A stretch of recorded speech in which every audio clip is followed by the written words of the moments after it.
అప్పుడు వేసి నిన్ను ఆదరిస్తుందా? హద్దు మీరి మాట్లాడకు. నువ్వు ఇంటి పనివాడి అని మర్చిపోయి మాట్లాడుతున్నావు. తెచ్చుకోండి పనివాడే కానీ ఇప్పుడు దాకా ఈ ఇంట్లో ఎవరు నన్ను అలా పిలిచితలేదు. అనవసరంగా నీ మాటలతో నన్ను ఊరికే విసిగించుకో. లోపలికి వెళ్ళి నా బట్టలు సర్ది తీసుకురా. నేను వెంటనే బయలుదేరా. అయ్యో బిల్వా, నేను చెప్పేది కాస్త వీలు. చిన్నప్పటి నుంచి నేను నిన్ను పెంచాను. సొంత బిడ్డలు అనుకుని చెప్తున్నాను. నాతో రా, వచ్చి చూడు.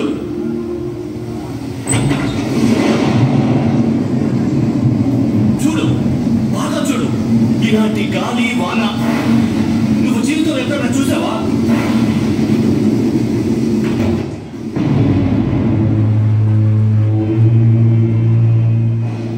వద్దు వద్దు, నేను నిన్ను వెళ్ళనివ్వడం.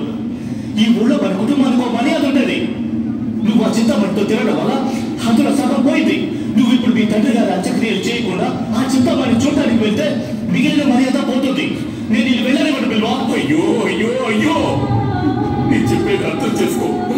చింతామణి చూడకుండా నేను ఒక క్షణం కూడా ఉండలేను. నా తల పగిలిపోయేలా ఉంది. చింతామణి చూడకపోతే నేను చచ్చిపోతాను. నీ బాధ నేను అర్థం చేసుకోగలను బిల్వా. ఈ ఒక్క రాత్రి ఓర్చుకో. ఈ గాలి వాన కొంచెం తగ్గని మీ తండ్రి గారి అంత్యక్రియలు పూర్తి చేసుకుని పొద్దునే వెళ్ళి కలుగుతూ కానీ. లేదు, నా వల్ల కాదు. గాలి వాన తుఫాను అంత్యక్రియ దేని గురించి నాకు దిగులేదు. నేను నా చింతామణి దగ్గరికి వెళ్ళాలి. దారుతో తప్పుకో. నేను వెళ్ళనివ్వను బిల్వా. దగ్గర నన్ను వెళ్ళలేదు.